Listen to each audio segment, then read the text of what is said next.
Hola, bienvenidos a este tu canal, nuestro canal Latidos de Fe, un canal de católico para católicos, canal formativo, informativo también. Dios te bendiga, pongamos en la presencia del Señor en el nombre del Padre, del Hijo y del Espíritu Santo. Amén. Con la intercesión de María Santísima, nuestra Madre, los santos apóstoles y todos los apologistas y defensores de la fe, santos de nuestra iglesia, especialmente San Agustín. La intercesión y la batalla de San Miguel Arcángel en estos minutos. Todo esto lo hacemos en el nombre de Jesucristo nuestro Señor. Amén. Bueno, veíamos que la revelación máxima o más grande dentro de la revelación sobrenatural de Dios hacia su creación ha sido Jesucristo. Él es digamos, el culmen de la revelación de Dios. Primero, acuérdese, se reveló por medio de la naturaleza, de las cosas cotidianas, y ya empezó a volverse más viral, digamos, lo más fuerte, revelándose por medio de los profetas hacia su pueblo. Y el último, digamos, su última carta que se jugó nuestro Dios fue su Hijo Jesucristo, para que pudiéramos probar esa esencia divina que, si Dios lo permite, podremos probarla en el cielo. ¿Cómo sabemos entonces que Cristo es la máxima revelación de Dios? Evangelio de San Juan, capítulo 14, versículo 9. Dice Jesucristo, y ojo, esto lo dice en un momento crucial, ¿sí? Cuando ellos tenían muchas dudas, los apóstoles, los discípulos, la gente que lo seguía. Entonces él les dice: el que me ha visto a mí, ha visto al Padre. ¿Por qué? Porque lo estaban cuestionando: Señor, muéstranos al Padre, queremos saber quién es Dios, queremos verlo, porque nuestros antepasados prácticamente le decían a ellos: nadie lo ha visto, queremos que tú nos lo muestres. Entonces él, muy sabio, dice: el que me ha visto a mí, ha visto al Padre. ¿Mm? Esto es importante. Al mismo tiempo, es el Evangelio de Dios. O sea, Jesucristo es el Evangelio de Dios, es la buena nueva, es el mensaje, digamos, como lo último, ¿cierto? Entonces es la buena noticia que Dios da a la humanidad. Por eso nosotros debemos amar a nuestro Señor Jesucristo, porque Él es ese mensaje de Dios hecho carne. Acuérdense que dice el Evangelio de San Juan que el verbo se hizo carne, ¿no? Entonces la palabra se hizo carne, o sea, el mensaje que Dios tenía para nosotros en la naturaleza y por medio de los profetas, ese mensaje se hizo carne, se resumió en un hombre llamado Jesucristo. ¿Qué nos dice el Evangelio de San Marcos capítulo 1, versículo 15? Arrepiéntanse y crean en el Evangelio. ¿Qué quiere decir esto? O sea, como se había tenido tantas dudas y tanto desconocimiento de Dios, es arrepentirnos por haber ofendido a Dios, y siendo parte de la creación no creemos en Él, en que Él sea el creador, pero ya manda a su Hijo, entonces creamos en Él, ¿cierto? Porque si creemos en Él, creemos en el Padre. Esto es, digamos, una unión hipostática, ¿cierto? Sobrenatural. Entonces, ¿qué nos quiere decir básicamente todo esto? Dejen su manera de pensar y actuar y crean en mí, que soy el Evangelio de Dios. Entonces, en realidad el Evangelio no es un mensaje nada más, ¿verdad? Antes que nada es una persona. ¿Y quién es? Cristo mismo. Por lo tanto, todo lo que Cristo hizo y enseñó es Evangelio, es decir, buena noticia, en cuanto manifiesta el poder y el amor de Dios a nuestro favor.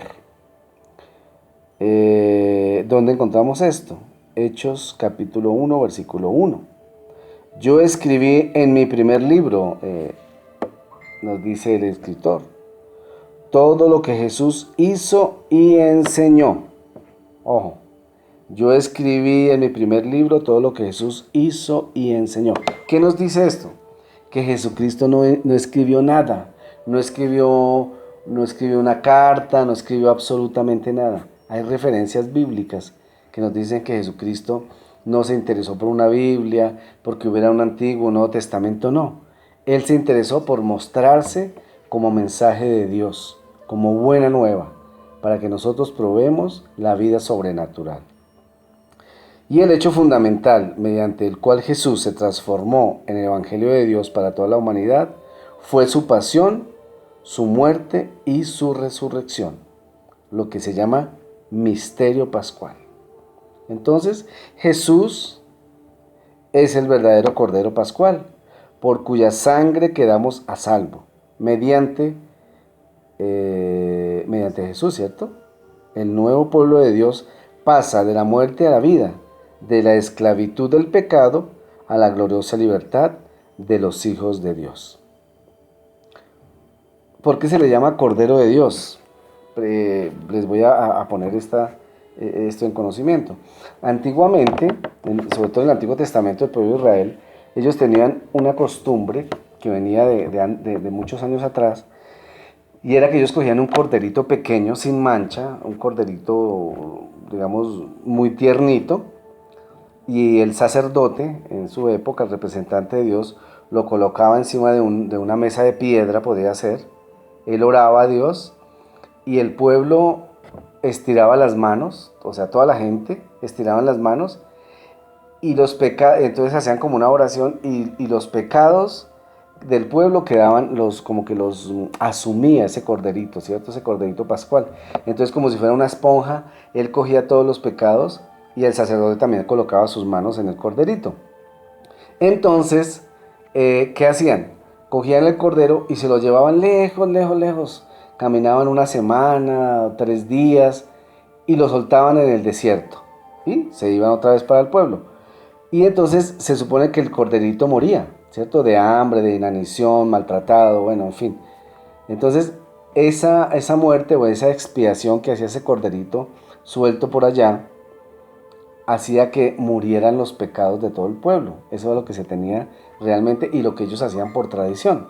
Por eso San Juan y ya todos empiezan a decir que este es el verdadero Cordero de Dios. O sea, que esa simbología que existía en el Antiguo Testamento se cumplió en Jesucristo. Él es el Cordero Pascual, el Cordero de Dios, en el que ponemos la esperanza y el que perdona nuestros pecados. Ya no por un mero símbolo, sino ya por una fuerza sobrenatural que Dios nos la ha regalado en su Hijo Jesucristo, ¿cierto? Entonces, Jesús es el verdadero Cordero Pascual, por cuya sangre quedamos a salvo. Mediante Jesús, el nuevo pueblo de Dios pasa de la muerte a la vida, de la esclavitud al pecado, a la gloriosa libertad de los hijos de Dios. ¿No les parece esto muy bello, hermanos? Bueno, ahora miremos cómo se transmitió la revelación divina. ¿Cómo fue esto? ¿Qué hizo Jesús para que su evangelio llegara a todo el mundo? Es decir, para que Él mismo se hiciera presente en todo el mundo como evangelio de Dios, mediante su palabra y sus hechos salvadores. ¿Alguna vez ustedes se han preguntado? Pues precisamente aquí empieza el problema de la diferencia entre los católicos y los evangélicos, o todos los protestantes. Para ellos, para los evangélicos, para toda la rama pentecostal protestante y las 46,000 sectas que hay ahorita que emanan de ellos, basta la Biblia, no hay más. Ellos dicen, todo lo que está en la Biblia es suficiente, ¿sí?